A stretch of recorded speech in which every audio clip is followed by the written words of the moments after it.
আপনি কি জানেন আপনাকে ইগনোর কেন করা হয়? তবে শুনুন, আপনাকে কেউ একবার ডাকলে আপনি দৌড়াতে দৌড়াতে চলে আসেন। এটা করবেন না, এতে আপনার ভ্যালু কমে যায়। আপনি কিছু মানুষকে প্রয়োজনের থেকেও বেশি ভালোবাসেন, সেজন্য তার কাছে আপনার কোনো মূল্য নেই, ইগনোর করে আপনাকে। আপনি প্রচুর এবং মন খুলে কথা বলেন, সেজন্য আপনাকে সমাজ মূল্য দেয় না। আপনি সবাইকে আপন ভাবেন এবং আপনার মনের ভাবনাগুলোকে তাদের সাথে শেয়ার করেন। এতে করে তাদের কাছে আপনার ভ্যালু কমে যায় আর আপনাকে ইগনোর করে। অন্যদের বোকা বানাতে শিখুন, বাকিদের এটা দেখান যে আপনার জীবনে কোনো লক্ষ্য নেই। সোশ্যাল মিডিয়ায় পার্টি এবং নিজের মজা এবং আপনার আনন্দের পোস্টগুলো শেয়ার করবেন না, যাতে তারা মনে করে আপনার জীবনে কোনো লক্ষ্য নেই। কারণ কেউ যদি জানতে পারে আপনার নিজের লক্ষ্য পূরণ করার জন্য আপনি দিনরাত কঠোর পরিশ্রম করছেন, তাহলে অন্যেরা আপনার রাস্তায় কাটা হয়ে দাঁড়াতে পারে। এটা মনে রাখবেন, আপনার বাবা মা ছাড়া কেউ আপনাকে সফল হিসেবে দেখতে চায় না, এমনকি আপনার নিজের প্রাণের বন্ধুও না। আর এটাই সমাজের কঠিন বাস্তবতা। একটা ছেলেকে সঠিক পথে আনার জন্য একটা মেয়ের পবিত্র ভালোবাসাই যথেষ্ট। ভালো থেকে বলে চলে যাওয়া মানুষগুলো কখনোই এটা বোঝে না যে তারাই আমাদের ভালো থাকার কারণ ছিল। কি অদ্ভুত, তাই না? ফুলের উপর তুমি শুলে ফুল সজ্জা, আর তোমার উপরে ফুল দিলে সেটা মৃত্যু সজ্জা।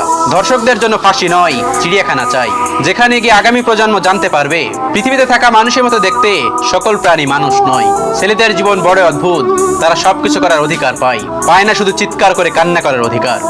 এই 5টি কথা মেনে চললে আপনি সব জায়গাতেই দাম পাবেন। নাম্বার 1, কাউকে একসঙ্গে 3বারে বেশি ফোন কল করবেন না। যেহেতু লোকটি আপনার ফোন কল রিসিভ করছে না, সেহেতু লোকটি আপনার ফোন কল রিসিভ করার থেকেও অনেক গুরুত্বপূর্ণ কাজে ব্যস্ত আছেন। 10 থেকে 15 মিনিট পরে আবার চেষ্টা করুন। নাম্বার 2, কারোর থেকে টাকা ধার নিলে সেটি অবশ্যই ফেরত দিন। যদি ঋণদাতার তার মনে নাও থাকে, তবু সময় মতো তাকে টাকাটা ফেরত দিন, বা তাকে এমনভাবে পুষিয়ে দিন যেন তার মনে শান্তি আসে। তার সাথে ভদ্র ব্যবহার করুন। নাম্বার 3, এখনো বিয়ে করনি কেন? এখনো তুমি নতুন বাড়ি কিনছো না কেন? এই ধরনের প্রশ্ন করা থেকে বিরত থাকুন। নাম্বার 4, অন্যের মতামতকে সম্মান জানাতে শিখুন এবং কারোর কথার মাঝখানে কখনো কথা বলবেন না। তার কথা বলা শেষ হলে তারপর আপনি কথা বলা শুরু করুন। নাম্বার 5, কেউ যদি কোনো ছবি দেখার জন্য তার ফোনটি আপনার হাতে দেয়, তবে সেই নির্দিষ্ট ছবিটি দেখুন। গ্যালারির এপাশ ওপাশ করবেন না। যে তোমাকে দেখার জন্য ছুটে আসেনি, যে তোমাকে পাওয়ার জন্য কখনো পাগলামি করেনি। মনে রেখো, তুমি শুধুমাত্র তার অভ্যাস মাত্র, ভালোবাসা নাও। জীবনের সব কথা আর সব অপমান ভুলে যেতে নেই। সময় বুঝে ফেরত দেওয়ার জন্য মনে কিছু রাখতেও হয়। একটু কথা বলার জন্য যে মানুষটা খুশি থাকে, তাকে অবহেলা নামক বিষ দিয়ে মেরে ফেলবেন না। যখন কারো প্রতি ভালোবাসা বেশি হয়ে যায়, তখন সেই ভালোবাসা সুখের থেকে দুঃখের কারণ হয়ে দাঁড়ায়। তুমি যাকে ভালোবাসো, সেও তোমাকে ভালোবাসবে, এটার কোনো নিশ্চয়তা নেই। ভালোবাসা কোনো ধন সম্পত্তি বা মোহ নয় যে তাকে জোর করে পাবে। মন থেকে ভালোবেসে যাও, বাকিটা সময় বলে দেবে। অতিরিক্ত বুদ্ধিমান কাউকে বিয়ে করবে না, কারণ দিনের শেষে তারা সম্পর্কটা মাথা দিয়ে মাপে। যারা মাথা কাটিয়ে সবসময় লাভ লোকসানের কথা চিন্তা করে, তারা কখনো কাউকে মন থেকে ভালোবাসতে পারে না। জীবন মানেই হলো অভিনয়। কে অভিনয় দেখে, কে অভিনয় সহে, আর কে অভিনয় করে।